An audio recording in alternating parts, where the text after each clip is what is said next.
Gente, he viajado en tren. Ha sido increíble. La verdad es que me he sentido como un niño cuando descubre que se puede subir una rueda moscovita sin la compañía de sus padres. Fascinante, hermoso, muy gratificante de decir. Las colinas, las montañas, el prado, la nieve. Es la primera vez que veo nieve en mi vida. Se ve fabuloso. Ni siquiera sabía que era tan fría. Se puede hacer tranquilamente helado de nieve. No sé si sea saludable, pero oye, por poder se puede. Puedes lanzársela a alguien, puedes hacer muñecos de nieve, puedes acostarte sobre ella y luego tener un resfriado común. 7 sobre 10, 100% recomendado. El caso es que durante ese viaje largo de tren, en algún momento, porque mi mente se aburría, como siempre, empecé a hacer cosillas legales.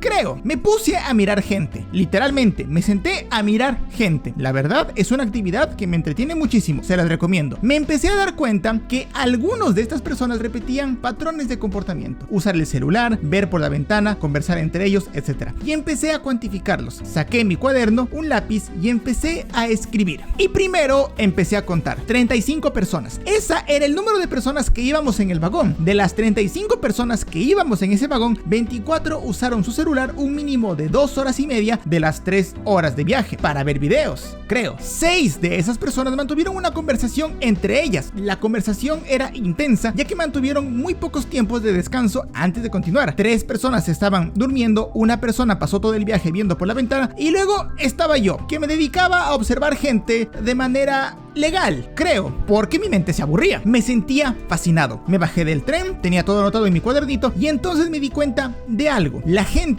no leía. De todas las personas que iban en mi vagón, nadie estaba leyendo nada. Ni un libro, ni un periódico. Dije, ok, hay que repetir el experimento. Tratemos de duplicar resultados. Me volví a subir a otro tren, esta vez más corto. Y de nuevo, lo mismo. 85% de las personas en el celular, el 10% hablaban entre ellos y el 5% veían por la ventana. Y luego estaba yo que me dedicaba a observarlos. Me subí a 2 trenes más, a 2 buses más y el patrón se seguía repitiendo. En todos mis viajes de investigador acosador, solo encontré 2 personas que genuinamente estaban leyendo. Increíble, decía entre mí. La gente no lee. ¿Por qué la gente no lee? ¿Acaso la gente no sabe lo importante que es leer? Y esto tiene capas. Primero, ¿qué es leer? Porque claro, lo damos por sentado. Damos por sentado que la lectura en el ser humano es innata, cuando la respuesta no podría ser más diametralmente opuesta. Nosotros como especie no evolucionamos para leer. Pero déjame te lo explique. Imaginemos que viajamos al pasado. Este eres tú, el tú de la prehistoria, el tú de hace 300.000 años. Te están contando una historia. Tú eres un niño. El chamán te está contando sobre un oso negro y grande del que hay que tener cuidado. Señala una piedra donde está dibujado el oso y empieza a moverse como si fuera uno a través de la hierba. Te asustas. Recordemos que estás en la prehistoria y aún tu cerebro no está sobreestimulado. Tu cerebro dice, oso verse así, oso peligroso. Se han comunicado contigo, pero no han utilizado una sola palabra escrita. No hay una señal grande y roja que diga oso igual peligro, sino que tu mente la ha asociado. Gran parte de la historia de la humanidad nos comunicamos así, con figuras, con ideogramas, con dibujos que parecían cosas. Ya se puede argumentar si algunas cosas eran más explícitas que otras, pero lo importante es que le hemos dado significado a esas cosas. Nos convertimos en expertos en dialogar historias para entender el mundo que nos rodea. Creamos religiones, políticas, imperios sin una sola palabra escrita. Creamos tecnología y transmitimos esa tecnología a través de la transmisión oral, hasta que un día, hace aproximadamente 6.000 o 4.000 años atrás, se empieza a desarrollar la cultura escrita. Literalmente, el registro más antiguo de algo escrito por el ser humano es de hace 4.000 años, la epopeya de Gilgamesh. Empezamos a asociar líneas, palitos y círculos con sonidos, y empezamos a llamar a la unión de esas líneas, palitos y círculos alfabetos. Y aunque hay otros en disputa, la comunidad de gente que estudia letras, a las que le he preguntado un poco sobre el tema, me han dicho que el alfabeto más antiguo y más aceptado es el fenicio. Empezamos a llamar a la unión de diferentes partes del alfabeto palabras, y empezamos a llamar a la unión de diferentes palabras oraciones. La escritura es, por lo tanto, un regalo de la cultura humana, no una evolución biológica natural. Es un desarrollo cultural cuyas implicaciones biológicas son increíbles. Déjame te lo explico una vez más. Imagina que tienes una letra, esta letra, la letra A de amor, de Anabel, de amargura, de asombro. ¿Cuánto te demoró a ti entender que esto es la letra A? Investigaciones recientes encontraron que una persona en edad de desarrollo le toma alrededor de 2 a 3 años comprender la profundidad de cada una de las letras, y llegar a entender cómo funciona cada una de estas letras de manera separada. Ahora, asumo que tú ya sabes que esta es la letra A y también asumo que sabes que esta es la letra M. Muy bien, ¿qué dice aquí?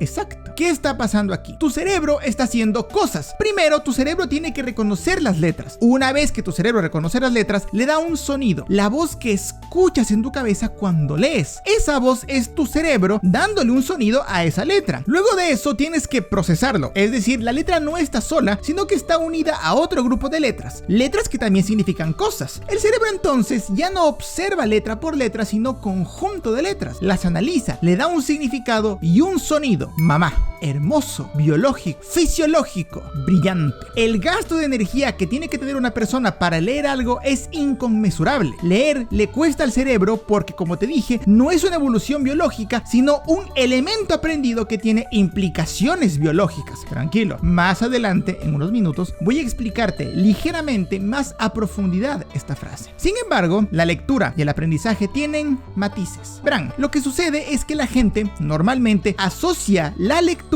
con una mayor capacidad cerebral, lo cual es cierto cuando nos encontramos en una edad de desarrollo. Esto, sin embargo, cambia bastante cuando ya no nos encontramos en una edad de desarrollo. ¿Qué pasa cuando el cerebro ya sabe leer? Es decir, cuando el proceso de leer ya no se convierte en un gasto de energía tan alta, sino que es una acción automática del sujeto. Pues la respuesta es muy simple. Se siguen activando los mismos circuitos, pero el gasto de energía se reduce considerablemente porque el sujeto ya sabe leer. Vaya, es como cuando tú quieres manejar bicicleta. Al principio te cuesta, pero luego se te hace más fácil. Se convierte en un mecanismo automático. Sin embargo, ¿qué implicaciones tiene esto a nivel biológico? Y creo que la respuesta a esa pregunta viene de la mano con una explicación estadística y una pregunta. Pongamos en perspectiva, la persona promedio pasa casi 2 horas al día en su celular. De esto, la mayor parte del tiempo la pasa en redes sociales. Se estima que, por ende, la persona promedio lee como mínimo al día un total de 2.000 a 3.000 palabras al día. Eso, traducido a páginas de libro, son entre unas 4 u 8 páginas. Ya depende del libro. Estas 2.000 a 3.000 palabras diarias contarían como lectura. La palabra gato, estadística, agua, cielo, sigue siendo igual si la lees en un libro como si la lees dentro de una entrevista a un famoso o si lo lees en unos subtítulos de TikTok, ¿verdad?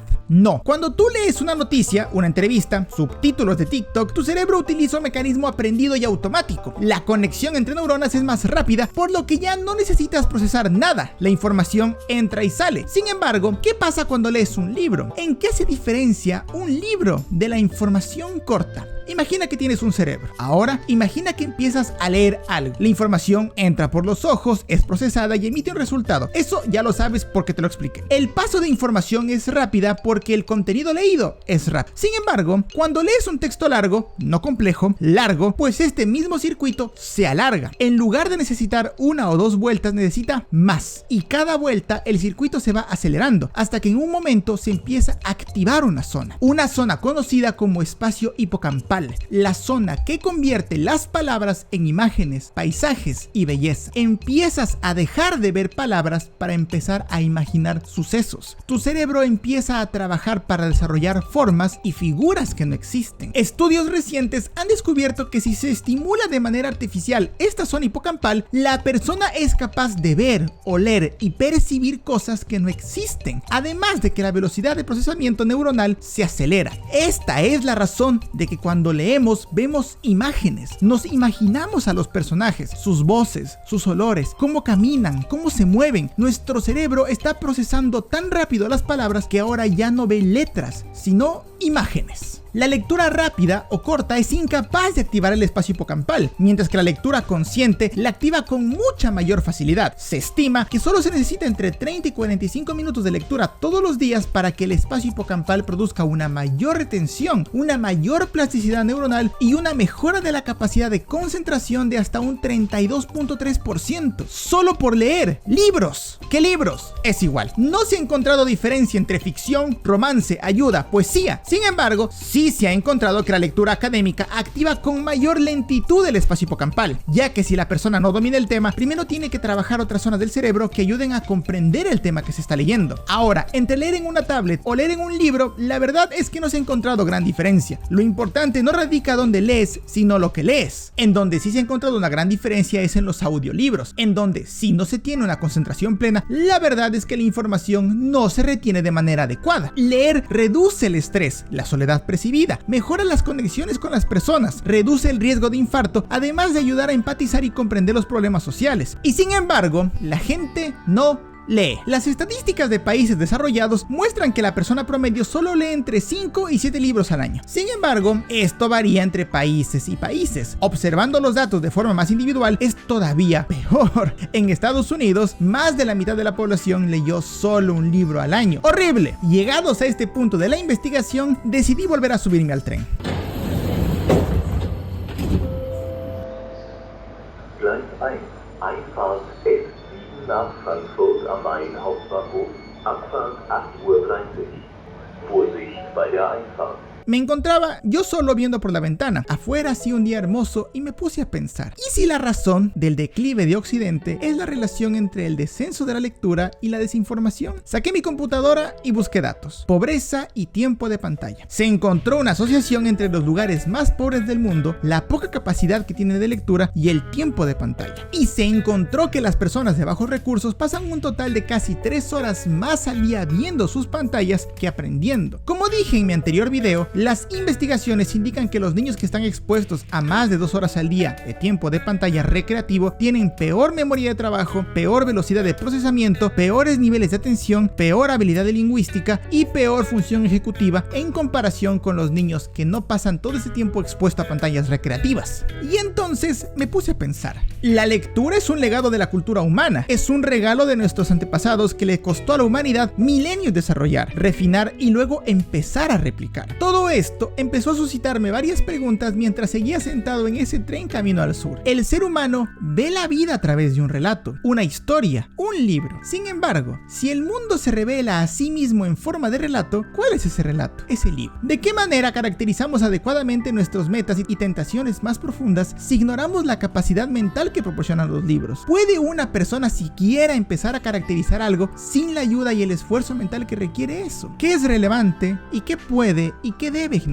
¿A qué debemos dedicar nuestra atención? Una atención que no es barata, y a qué fines debemos dirigir nuestra acción. En otras palabras, ¿cuál es la historia que estamos contando y cuál es la historia que queremos dejar a aquellos que están detrás de nosotros? ¿Estamos siendo realmente responsables de nosotros mismos o estamos nosotros también cavando hondo en una zanja donde las futuras generaciones van a caer de manera indefendible? Volví a sacar mi papel y lápiz, me acomodé el abrigo y empecé a contar. 40, 60, 70, 85% de las personas alrededor mío viendo su celular. Todos ellos en un scroll infinito hacia un abismo que no los conducía a nada. Videos de maquillaje, videos de accidentes de tránsito, videos de gente bailando, videos de gente hablando y bailando al mismo tiempo. Resumen este capítulo. Sentí miedo. Quizá Borges tenía razón cuando dijo: ¿en qué onda nada esconderé mi alma? Pero ¿y qué hacemos? No podemos solamente quedarnos con esto y decir: ya está, el mundo es una mierda, prendámosle fuego, creemos la Tierra 2.0. No. ¿Y si leemos 5 minutos? Sirve, funciona. Volví a abrir mi computadora. No podía quedarme con la sensación de que no se podía hacer algo. Siempre hay algo que se puede hacer, me repetía. Y sí, funciona. Estudios han encontrado que la lectura consciente de 5 minutos por largo plazo ofrece mejoras ligeras en la capacidad de concentración, en la capacidad de foco. Empecé a ser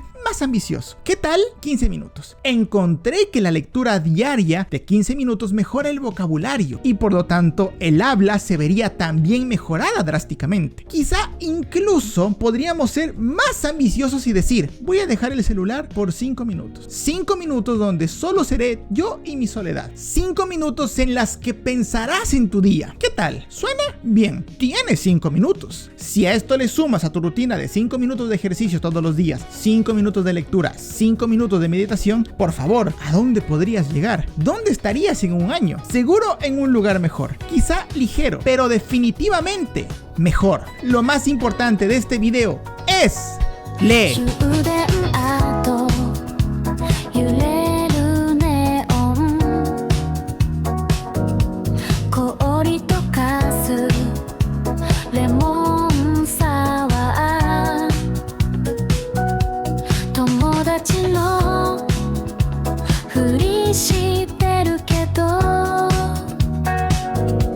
She said